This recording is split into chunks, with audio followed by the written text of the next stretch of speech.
Hi friends, welcome back to house of MK. Friends, ఈరోజు మనం చిక్కుడుకాయలతోటి masala curry అయితే చేసుకుందాము.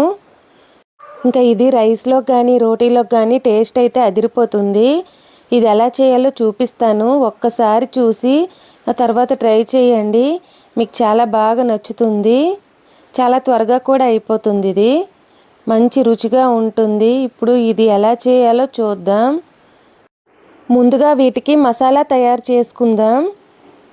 దీనికోసం ముందుగా స్టవ్ ఆన్ చేసుకొని ఒక ప్యాన్ పెట్టుకొని అందులో ఒక 3 స్పూన్స్ వేరుశనగ పలుకులు అయితే వేసుకోవాలండి. వీటిని కలుపుతూ వేగించుకోవాలి. ఇవి వేగిన తరువాత మిగిలిన ఇంగ్రీడియంట్స్ కూడా వేగించుకోవాలి. ఇవన్నీ వేసినప్పుడు లో ఫ్లేమ్లో అయితే పెట్టుకోవాలండి.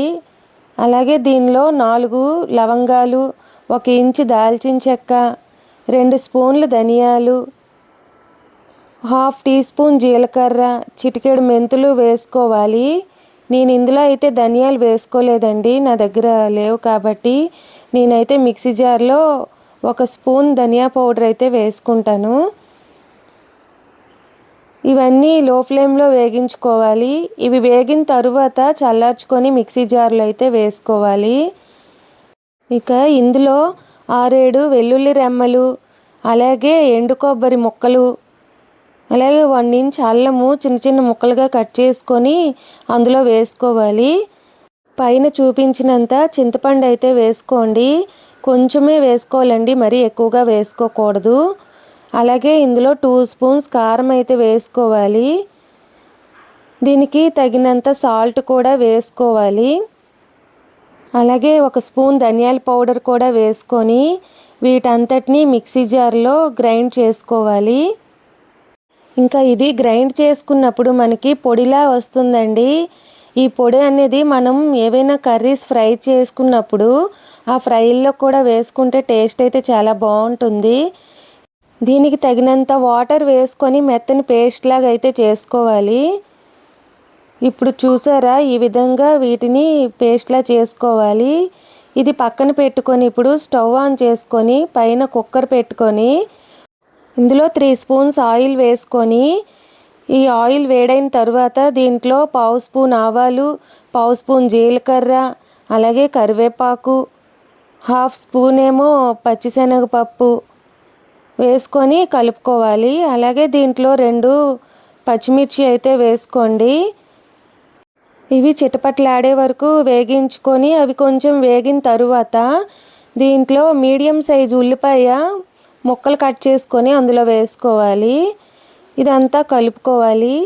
ఇవి వేగినప్పుడు స్టవ్ అయితే మీడియం ఫ్లేమ్లో అయితే పెట్టుకోండి. ఉల్లిపాయ ముక్కలు మెత్తబడే వరకు వేగించుకోవాలి. దీనిలో 1/2 స్పూన్ పసుపు అయితే వేసుకుని కలుపుకోవాలి. ఇది వేగిన తరువాత దీంట్లో మీడియం సైజు ఒక 2 టమాటాలు అయితే తీసుకొని ముక్కలు కట్ చేసుకొని అందులో వేసుకోవాలి.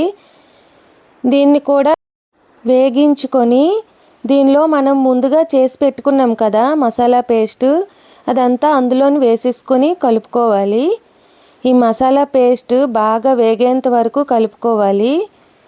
వీటితో పాటు టమాటో ముక్కలు కూడా వేగిపోతాయి. ఈ మసాలా పేస్ట్ బాగా వేగి ఆయిల్ అంతా సపరేట్ అవ్వాలండి. అలా వచ్చేంత వరకు వేగనివ్వాలి. చూసారా, ఇలా కాసేపు అయితే ఆయిల్ అయితే సపరేట్ అయిపోతుంది.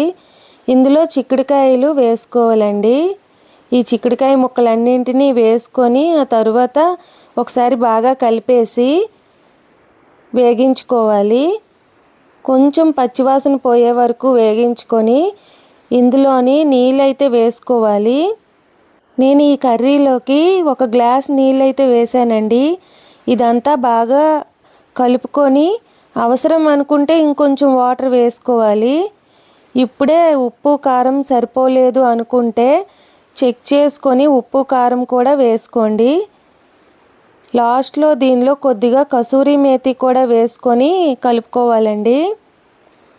ఈ కసూరి మేతి అనేది ఏ కర్రీలోకైనా టేస్ట్ అయితే చాలా బాగుంటుంది. ఇది కొంచెం బాగా కలుపుకొని కుక్కర్ మూత పెట్టి మీడియం ఫ్లేమ్లో పెట్టుకొని 3 విజిల్స్ రానివ్వండి. 3 విజిల్స్ వచ్చిన తర్వాత ప్రెషర్ అంతా పోయిన తరువాత మూత తీసి చూస్తే మన చిక్కుడుకాయ మసాలా కర్రీ అయితే రెడీ అయిపోయిందండి. ఫైనల్గా దీన్ని కొంచెం కొత్తిమీర చల్లుకొని రైస్లోకి కానీ చపాతీలోకి కానీ కలుపుకొని తింటే టేస్ట్ అయితే అదిరిపోతుంది. మళ్ళీ మళ్ళీ తినాలనిపిస్తుంది. మరి మీరు కూడా ట్రై చేయండి.